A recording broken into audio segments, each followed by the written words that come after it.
Hey guys, welcome to Walking Boxing. It is Saturday, January 4th, 2024, and it is a warm one. Very warm one today. It's a little bit, I've gone a little bit later today, I don't know why, but because it is going to be very, very hot in the mid to high 30s all weekend. At the moment it is 25 degrees. It's about 8:30 in the morning. So little Neil here is going to probably struggle a little bit. We're just looking for some shade at the moment. It's going to be a short walk, probably about half of what we normally do. Unfortunately on this route, our stream is not there, so we can't get a drink. But again, it's only a short one, so we'll see how it goes. No doubt he'll probably have a lie down or something like that, but we'll see. It's actually good. I was just listening to... normally I listen to podcasts or a YouTube channel or something like that, but I just had the AirPods in, listening to a bit of Triple M here in Melbourne, and geez, the music was great, wasn't it? I know it's off subject, but back in the 90s, 80s and 90s, wow, what music. Just hit after, well, big band after big band after big band. It was a great time to be alive, and I sort of think these days, where's the modern music? Where's the big bands? Where's the huge albums? Where's even the big films these days? I know, again, I'm getting off subject here, but to listen consistently to Triple M and hear bands like Pearl Jam and the Chili Peppers and Nirvana and Metallica and AC/DC, they were all the bands that I listened to growing up. But where are those bands these days? Just a question. Here's a quick one for you. I was in Canada in 1991, as you would know if you watch this channel. I did a video about the year I spent over there. Come here, man, we'll keep under the shade. And in 1991, in the space of a couple of months, the albums that were released in no particular order were Guns N' Roses, Use Your Illusion 1 and 2, Pearl Jam 10, Nirvana Nevermind, Red Hot Chili Peppers, Blood Sugar Sex Magic, Metallica, the Black Album. These were the albums, Nirvana Nevermind, all released in a couple of months of each other, and just massive bands. And growing up in the 80s, especially with Motley Crue, AC/DC, Kiss, even bands like Poison that were okay. Where are those bands these days? What are the big bands? I don't even know the big bands these days. All the big tours that are happening at the moment are all the old bands. I went to see Pearl Jam recently. It was great, but they're just pretty much a bunch of happy old guys just happily playing the tunes now. There's no attitude anymore, and that's rightfully, understood, rightfully so. Their attitude and everything they had from 30 years ago, of course, is not going to be there anymore. They're happily married, rich men with kids and all the rest of it. But where are those bands? What are the big bands these days? I'd love to know. Let me know. I mean, there's some good artists, I suppose, these days, but geez, I don't know. Maybe am I officially getting old? Isn't that what our parents said to us? Why do you listen to that music? I don't know, back in my day, I don't know. But even movies, even the other day I watched Indiana Jones and the Temple, the Temple of Doom. And it just happened to come up, and I thought, I'll watch it, whatever. Where are those big movies, the big blockbusters these days? You just don't see them unless they're a Marvel movie, which is, even they're sort of done and dusted now, aren't they? What are the big blockbuster movies that every summer used to be blockbuster movie releases, and you'd go to the movies and you just don't see the blockbuster movies anymore. You don't have these big movies to look forward to. A lot of them just get released straight to video or streaming or whatever it is they call it these days. I don't know. I think it might be official. I'm getting old. Anyway, on to the boxing. And yesterday I read with interest that Tszyu has made a comment to Fox Sports. It was in relation to him coming back. And I'm going to read it out because he got a little bit of backlash about it. Come here, man. Don't go in there. All right, so the comment read, I want to get back to how things were in my earliest years of boxing, when I was just grinding it out here in Australia with no money, no funding, Rocky style. And Wade Ryan has been one of the probably most vocal one. There has been a few comments, probably the first time I've seen Tszyu with a little bit of negative press. And Ray, oh, geez, Neil, you're gonna bloody spider webs and everything here. Jesus. All right, I did say we're going to take the shade. All right, so Wade Ryan's comment was, no money, no funding, with a laughing emoji.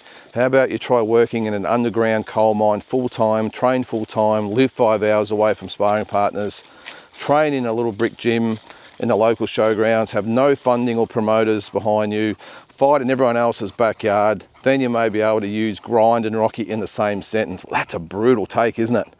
That is a real brutal take from Wade Ryan, who doesn't normally get involved in this sort of stuff, so it must have struck a nerve. And believe me, if anyone can make that comment, it's Wade Ryan. I promoted Wade back in 2018. He came to Melbourne to fight hometown fighter Emmanuel Carlos, and it was probably the best fight I've promoted, I reckon. Just an unbelievable action-packed fight. But it wasn't just Wade. And Wade, obviously, yeah, he's that's, as I said, I'll vouch for him that he's done it the hard way. But it's amazing, as I said, it's the first probably a little bit of pushback that Tim Tszyu's ever had. And isn't it funny? I mean, you sort of find when you're not the superstar and everything that people can turn, especially here in Australia. I think let's face it, there's for every one of those people that push back on Tim, there's probably 1,000 that love him, and that's great. But it's just interesting that that's the first time I've seen some negative comments directed at Tim. And look, Wade Ryan's probably got a point. Tim at the start, he was on some undercards, some big undercards. Remember him being on the Green Mundine 2 undercard. He was on, I promoted one of his fights in Bendigo, and we got government funding because it was Tim Tszyu. So, look, he's probably right. And, the only thing I will say, though, is that the promoters who were promoting him would have had to have paid overs for the opponent. So that's probably one thing. But Tim himself, I know he would have been well paid, well sponsored. Look, I think Tim maybe what he said was just taken out of context just a little bit. I don't think he meant that he was, he'd done it hard and, he'd had no, I suppose he did say he had no backing or funding, which he did, but come on, man. But I think what he meant is that he wants to get back to his grassroots, the gym, not really getting involved in the spotlight and social media, and sort of going back to what he was back then. I know I'm probably trying to defend him, I know, doing my best, but I do think it's been taken out of context just a little bit. And look, the other side of the argument might be, well, maybe he just doesn't know how hard some fighters like Wade Ryan had it coming up. And I know full well, again, being a promoter, how hard it is for a lot of fighters out there. They work full-time jobs, very little sponsorship. They have to sell the tickets, all that sort of stuff. Yeah, it's tough. But while I do, think Tim has probably not read the room right. Again, I think he was just taken out of context just a little bit. I think, again, what he meant was just to get back, and what he said, grind, and get back, without all the TV cameras and all that sort of stuff. And strangely enough, the other thing that was, on the social media, mainstream media, whatever it was yesterday, was his dad Tszyu offering to take him and his brother Nikita to Russia and get him out of the comfort zone. Now, talk about getting out of your comfort zone. That would do it, wouldn't it? That would do it. So I'm not sure, again, if that's what Tim would want to do, but geez, to go over to Russia for training camps with his dad. Now, whether it's with his dad, I think that's what it was sort of mooted as, is that it would be with him, but whether or not it's even just going over and being in Russia and training under somebody else, I'm not sure, but you would think that if it's in Russia, come on, buddy, that it would be with Tszyu. So, look, that's an option. That is an option. Would it work, though? I have heard in the past that the relationship between Tim and probably Nikita to an extent with their dad is a little bit strained. I know that's obviously been fixed now, but with Tszyu coming out for Tim's wedding and doing some training with Nikita, whether that has eased a few things. But I know what it's like. You're working with your son or your father It can get a little bit tense, and that's probably why a lot of those father-son teams don't work. I don't know. Maybe I'm just reading too much into it, but I do think that a training camp in Russia would be great for both guys, especially for Tim. So we'll see what happens there. Now I forgot to actually mention too, by the way, I'm heading off to Queensland today. Come on, buddy. And I did mention in the video yesterday, there has been absolutely zero written about Jai Pattaya here in Victoria. I'm not sure what it's like elsewhere. I'm assuming in Queensland there's a bit of news about it. But here in Victoria, the major newspaper, the Herald Sun, there's not been one article. And that was probably what I said in my what would make boxing better yesterday. What could the promoters and everything do? Yeah, it's disgraceful. We've got a guy fighting or defending his world title in Queensland and not one bit of news. Now, I know a few of you will say, well, it's up to his team and all that sort of stuff. Yeah, you're right. But geez, wouldn't you think that someone like, who is it? The Brendan Bradfords, who's the other guy? You know, the ones I'm always getting stuck into, Peter Bedell, that they would write an article that would be picked up by the Herald Sun here in Melbourne. Again, I don't know what it's like in Sydney. I'm assuming in Queensland there's been a bit because that's where the fight is, but geez, that is just disgraceful to think that we've got a guy, as I said, defending his world title and nothing in the news.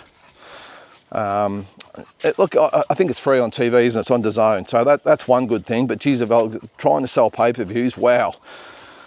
Yeah, anyway, well, that's the state of Australian boxing. It looks like unless you're promoted by No Limit, you get nothing. So that's a shame, and that's one thing that I would definitely look to improve in boxing if I was a promoter. Get a marketing team to get in with all these guys, with all these mainstream media companies, and do something about it. But just disgraceful. So I'm heading up anyway today to the Gold Coast with me old mate Uncle Ronnie, and I think we leave at 5:50 today. So I suppose at some stage I better pack and get myself organised. But yeah, looking forward to that, and look, make sure you keep a lookout. I'll be covering the event, not so much with the interviews and all that sort of stuff. Yeah, I'll be doing them if I get a chance, but if you follow this channel again, you know that interviewing people isn't my thing. I'm not a reporter. I don't want to be a reporter. I don't pretend to be a reporter.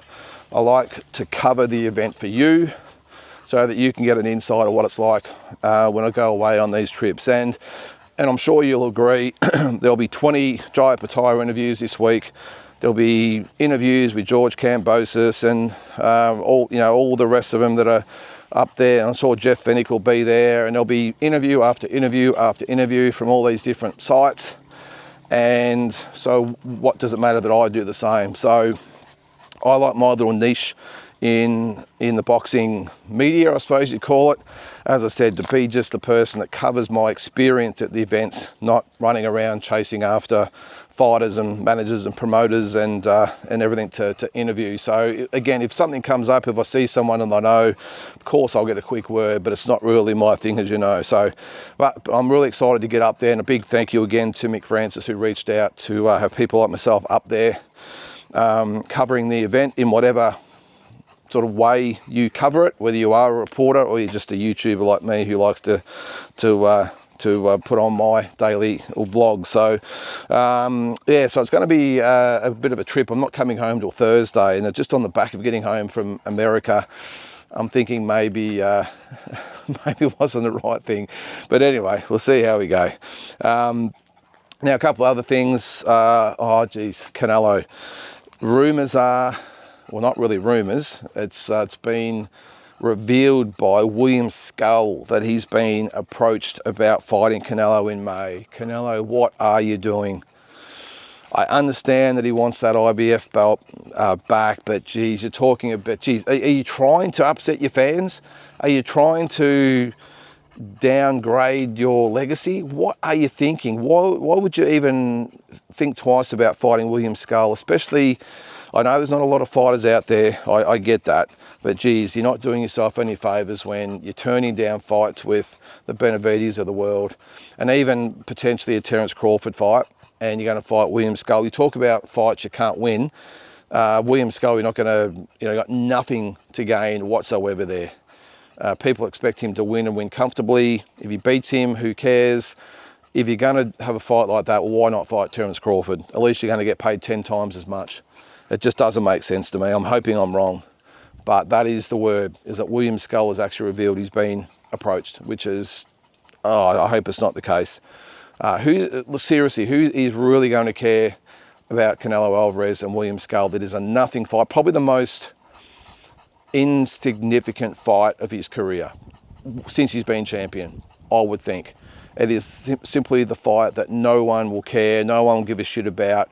I'd be staggered if they had it at T-Mobile Arena. How are they going to fill it? I know it's Canelo and it's Cinco de Mayo, but geez, even the Mexican fans would have to be rolling their eyes at that one. Surely, wouldn't they? That is just a shocking fight, And even if it's semi-competitive, just the appeal.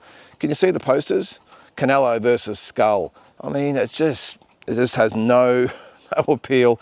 And I've been a massive supporter of Canelo Alvarez over the journey, especially with the Benavides thing. But I can't defend this. This is just crazy. So we will see. I was pretty adamant that we might get Crawford next. Is it going to be William Skull? Geez, I hope not. And one last thing. Old mate Floyd Mayweather's in a little bit of hot water today. Apparently he hasn't paid his staff at his gym in Los Angeles. Of course, the press love this and they run with the fact he might be out of money. I think, come on guys, he's probably worth about $1 billion. I think he's doing okay. I just think he's a lazy operator. Maybe it's just an oversight. I don't know. But I had to laugh to see that the headlines, is Floyd Mayweather out of money? He hasn't paid his staff, and they're actually out picketing in front of the gym, if you can believe that, with signs and everything like that. Geez, I don't know. I'm sure it's just an oversight, and they'll get paid. But I had to laugh. Floyd Mayweather out of money. I know he does spend a lot of money, but geez, it'd be just living off the interest alone. It'd be hard for him to actually spend what he makes in interest. But anyway, stranger things have happened. So guys, look, I think that's going to do it. What do you think about the Tszyu situation? Did he deserve the backlash? Was he misunderstood? Let me know. Again, I think he was a little bit misunderstood. But either way, let's just look forward to having him back. It's a big year for Tszyu, a massive year, in a year that could really decide his career. If he has another loss, you've got to wonder where he goes from here.